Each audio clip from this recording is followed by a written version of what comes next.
बरसों का इंतजार आखिरकार खत्म हो चुका है, क्योंकि इस बार भारत ने वो परमाणु धमाका किया है जिसकी गूंज से कई देशों में हड़कंप मचा हुआ है। और भारत के इस धमाके से सबसे बड़ा सदमा चाइना और अमेरिका को लगा है, क्योंकि एक लंबे इंतजार के बाद आखिरकार भारत ने अपने पहले लॉन्ग रेंज के न्यूक्लियर बॉम्बर्स को स्वदेशी रूप से डेवलप करने का ऐलान किया है। ये बॉम्बर्स कोई मामूली बॉम्बर्स नहीं है, बल्कि भारत की न्यूक्लियर ट्रायड विकसित करने की आधारशिला है, क्योंकि भारत अपने स्वदेशी बॉम्बर्स के दम पर ही दुनिया के उन महाशक्तिशाली देशों के एलाइट क्लब में शामिल हो जाएगा जो अपने स्वदेशी न्यूक्लियर बॉम्बर्स रखते हैं, जिसमें अमेरिका, रशिया और चाइना जैसे देश शामिल हैं। अब इसी वीडियो में आप लोग को बताने वाले हैं कि भारत का ये स्वदेशी लॉन्ग रेंज का बॉम्बर्स अमेरिका के V-21, रशिया के Tu-160M और चाइना के H-20 से कितना ताकतवर होने वाला है। साथ ही साथ न्यूक्लियर बॉम्बर्स की दुनिया की कई और भी बड़ी खबरें आप लोग को बताने वाले हैं, इसलिए आप लोग बिल्कुल भी वीडियो को मिस मत करना। वीडियो बेहद ही धमाकेदार होने वाली है। और साथ ही साथ अगर आप लोग चैनल पे पहली बार आए हो या फिर अभी तक आप लोगों ने हमारे चैनल को सब्सक्राइब नहीं किया है, तो सबसे पहले चैनल को सब्सक्राइब करके बेल आइकन को प्रेस जरूर कर देना और वीडियो पर भी लाइक शेयर कमेंट करना मत भूलिएगा। दरअसल ये बात तो आपको भी पता है कि भारत दुनिया का इकलौता ऐसा देश है जो सुपर पावर तो है, लेकिन भारत जैसे देश के पास अपने स्वदेशी बॉम्बर्स नहीं है। ताकि जिस तरीके से अमेरिका ने ईरान के अंदर मिडनाइट हैमर जैसे ऑपरेशन को अंजाम दिया था, भारत भी अपने दुश्मनों के इलाके में ऐसे ही लॉन्ग रेंज के ऑपरेशंस को अंजाम दे पाए। और भारत के ये स्वदेशी बॉम्बर्स अमेरिका के लिए इसलिए भी सरदर्द बनने वाला है, क्योंकि ये बॉम्बर्स एक ही फ्लाइट के दौरान अमेरिका तक में हमला कर सकता है। इस बॉम्बर से रिलेटेड सारी खबरें आप लोगों को इसी वीडियो में बताएंगे, लेकिन उससे पहले आप लोग ये आर्टिकल देखो ताकि आप लोगों को भी भारत के इस धमाकेदार कदम पर प्राउड हो पाए, क्योंकि इस खबर को इस समय पूरी दुनिया कवर कर रही है और सैकड़ों आर्टिकल पब्लिश हो चुके हैं जो ये बता दें कि भारत के लिए ये न्यूक्लियर बॉम्बर्स कितना इंपोर्टेंट होने वाला है। अब सबसे पहले आप लोग ये आर्टिकल देखिए जिसमें साफ है कि with 12,000 kilometre range India's new bomber can outpace V-21 raider strike across continents. यानी कि इस आर्टिकल में ये बिल्कुल साफ हो गया है कि भारत का जो ये लेटेस्ट न्यूक्लियर बॉम्बर होने वाला है वो सबसे पहले तो एक लॉन्ग रेंज का न्यूक्लियर बॉम्बर होगा जिसकी रेंज 12,000 किलोमीटर से भी ज्यादा होगी, जो अमेरिका के V-21 रेडर से भी कहीं ज्यादा है, जो सीधा सीधा रशिया के Tu-160 बॉम्बर्स को टक्कर देगा। आपको बताएंगे इन सभी बॉम्बर्स की रेंज कितनी है और ये भारत का जो ये स्वदेशी बॉम्बर है वो इन बॉम्बर से कैसे अलग होने वाला है और इनसे कैसे ज्यादा ताकतवर होने वाला है। अब आप लोग ये आर्टिकल देखो जो इकोनॉमिक्स टाइम्स का है, जिसमें साफ है कि इंडियाज न्यू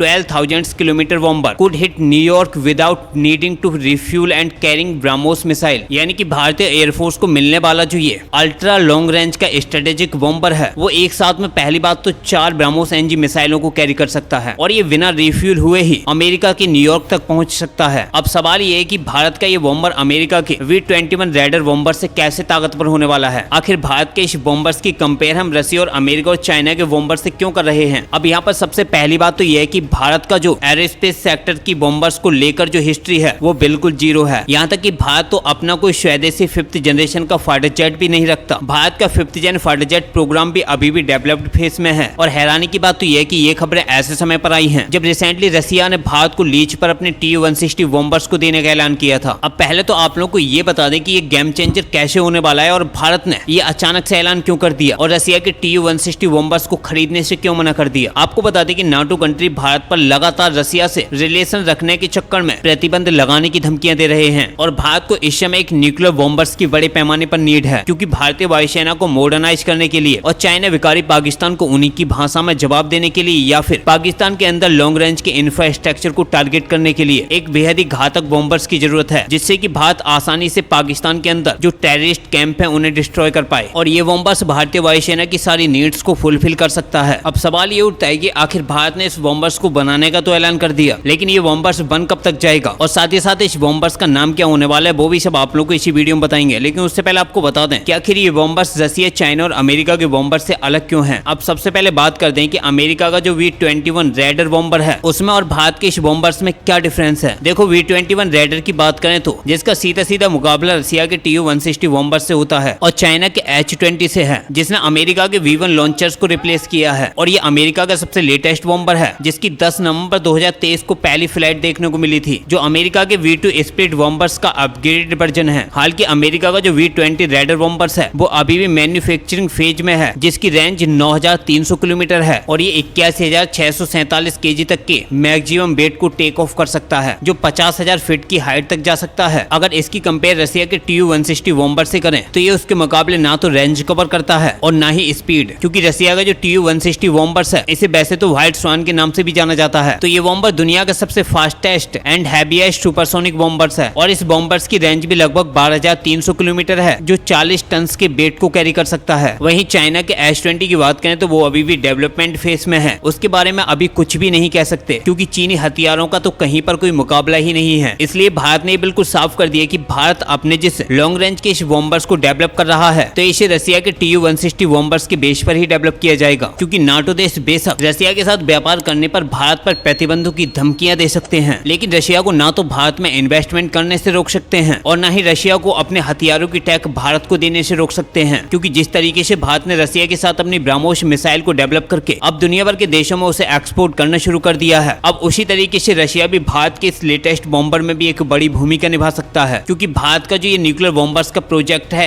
उलरा, जिसे ultra long range strike aircraft के नाम से भी जाना जाता है, और भारत के जितने भी डिफेंस एनालिस्ट हैं उन्होंने ये दावा किया है कि भारत के ये अल्ट्रा लॉन्ग रेंज का स्ट्राइक एयरक्राफ्ट प्रोग्राम है जो भारतीय वायुसेना के लिए एक बड़ा गेम चेंजर साबित होगा, क्योंकि भारत के ये पहला ऐसा बॉम्बर होने वाला है जो दुनिया के किसी भी कंटिनेंट में जाकर हमला कर सकता है, क्योंकि ये एक भारत का इंटरकॉन्टिनेंटल न्यूक्लियर बॉम्बर्स होने वाला है जिसे रशिया के Tu-160 बॉम्बर से ही इंस्पायर्ड करके बनाया जाएगा। और भारत ने बिल्कुल साफ कर दिया है कि इस बॉम्बर्स को रशिया की टेक के साथ ही डेवलप किया जाएगा। भारत के इन दावों से एक चीज तो बिल्कुल साफ हो जाती है कि भारत अब रशिया के Tu-160 बॉम्बर्स को नहीं खरीदेगा, और अगर भारत Tu-160 को अप्रोच करता भी है तो केवल लीज पर लेने के लिए अप्रोच करेगा। जिस तरीके से भारत ने रशिया से चक्रा क्लास की न्यूक्लियर सबमरीनों को खरीदा था, इन न्यूक्लियर सबमरीनों को भी भारत ने रशिया से लीज पर ही लिया था, और अब ठीक वैसा ही भारत रशिया के सबसे ताकतवर बॉम्बर्स Tu-160 ब्लैक जोन के साथ करने वाला है, क्योंकि इस समय भारत सरकार के सामने सबसे बड़ी दिक्कत भारतीय वायुसेना की एयरक्राफ्ट की फ्लीट को इंक्रीज करना है, क्योंकि इस समय भारतीय वायुसेना के पास फाइटर जेटों की भारी संख्या में कमी है। इसी को देखते हुए भारत सरकार लगातार भारतीय वायुसेना के लिए एग्रेसिव मोड पर काम कर रही है। अब आप लोगों को भारत के स्वदेशी बॉम्बर्स की वो ताकत बताते हैं जो इसे दुनिया के सभी बॉम्बर्स से अलग बनाती है। दरअसल आप लोगों को इस बॉम्बर्स की रेंज का तो पता चल गया कि इस बॉम्बर्स की रेंज 12,000 किलोमीटर से ज्यादा होने वाली है, लेकिन अब आपको बता दें कि भारत का ये बॉम्बर्स पहला स्टील्थ बॉम्बर होने वाला है जो दुश्मन के इंफ्रास्ट्रक्चर, एयरबेस और टेरर कैंपों को डिस्ट्रॉय करने के लिए 4 ब्रह्मोस मिसाइलों को कैरी कर सकेगा, जिनकी रेंज 290 से 450 किलोमीटर के बीच में होगी। और DRDO के सीनियर ऑफिशियल्स ने यह भी दावा किया है कि ये शॉर्ट रेंज की बैलिस्टिक मिसाइल अग्नि 1 प्राइम के साथ साथ laser bombs and anti radiation missiles को भी कैरी कर सकेगा, ताकि ये दुश्मन पर सबसे घातक न्यूक्लियर अटैक कर सके, क्योंकि बैलिस्टिक मिसाइलों को रोक पाना दुश्मन के एयर डिफेंस सिस्टम के लिए बेहद ही खतरनाक होता है और ये इम्पॉसिबल वर्क की तरह काम करता है, जिसे गवर्नमेंट के साथ साथ DRDO, HAL और ADA मिलकर डेवलप कर रहे हैं। और भारत के स्वदेशी बॉम्बर्स को पावर देने के लिए भारत रशिया के NK-32 इंजन का इस्तेमाल करेगा, जिस इंजन को रशिया रिबिल्ड करके बेहद ही एडवांस टेक के साथ प्रोवाइड करेगा, जिसके बाद भारत की न्यूक्लियर सेकंड स्ट्राइक को एक बड़ी पावर मिल जाएगी। और डिफेंस मिनिस्ट्री की तरफ से जो अपडेट निकल के आई है वो ये है कि इस बॉम्बर्स का जो पहला प्रोटोटाइप होगा वो भारत के 5वीं पीढ़ी के फाइटर जेट एमका के साथ ही डेब्यू करेगा, यानी कि इस बॉम्बर्स का जो प्रोटोटाइप है वो 2032 से लेकर 2035 तक आ जाएगा, जिससे अब ये बिल्कुल साफ हो जाता है कि भारत दुनिया को अब एक क्लियर मैसेज भेज रहा है कि भारत अब दुनिया के किसी भी देश की धमकी से नहीं डरता और वो जब चाहे, जहां चाहे, जैसे चाहे दुश्मन पर अटैक कर सकता है। अब आप लोग भारत की इस डिफेंस पावर पर क्या कहना चाहोगे, अपनी राय कमेंट बॉक्स में जरूर देना। फिलहाल इस वीडियो में इतना ही, मिलते हैं एक नई वीडियो के साथ, तब तक के लिए जय हिंद, जय भारत।